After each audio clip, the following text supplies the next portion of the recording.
काठमाडौँमा एकजना मेयर आए जसले सडक मात्रै हल्लाएनन् पुरै सिस्टमै हल्लाइदिए।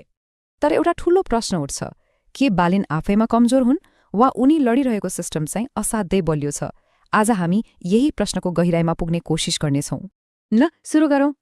कसरी एकजना स्वतन्त्र व्यक्तिले एक मेयरले वर्षौंदेखि चलिआएको राजनीतिलाई नै चुनौती दिए?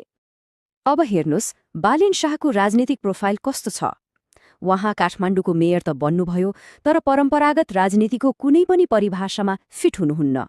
न कुनै ठूलो पार्टीको आड, न कुनै राजनीतिक विरासत। उहाँ त केवल जनताको समर्थनको एउटा ठूलो लहरमा सवार भएर आउनुभएको हो। त्यसो भए उहाँको लडाईँ कोसँग छ त? हामी बारम्बार सिस्टम भन्ने शब्द सुन्छौं। आखिर यो सिस्टम भनेको के हो? ख्याल राख्नुस् है, यो कुनै एउटा व्यक्ति मात्रै होइन।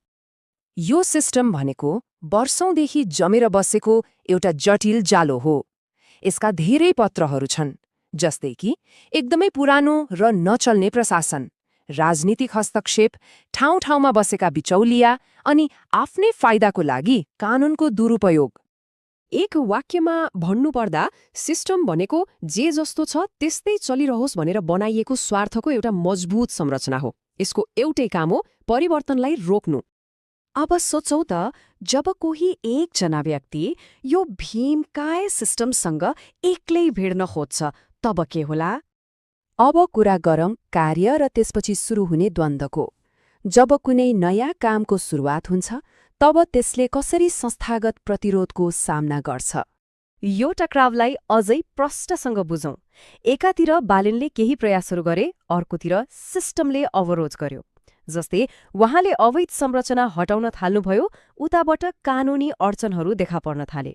शहरको नियम लागू गर्न खोज्दा प्रशासनले नै काम ढिलो गरिदियो। जब स्वार्थ समूहलाई चुनौती दिनुभयो, मिडियाबाटै दबाव बढ्यो। अनि सुधारको पहल गर्दा राजनीतिक तहबाट कुनै साथ सहयोग मिलेन, बरु मौनता छायो। यसले एउटा कुरा प्रष्ट पार्छ, जुन हामी बारम्बार सुन्छौं नि, जब कसैले काम गर्न खोज्छ तब मात्रै सबैलाई नियम कानून याद आउँछ। यहाँ नियमहरू प्रगति रोक्ने हतियार जस्तै बन्न पुग्छन्। तर प्रश्न उठ्छ, किन? आखिर परिवर्तन किन रोकिन्छ? आउनुहोस्, यो सिस्टमले आफूलाई कसरी बचाउँछ त्यसको विश्लेषण गरौँ।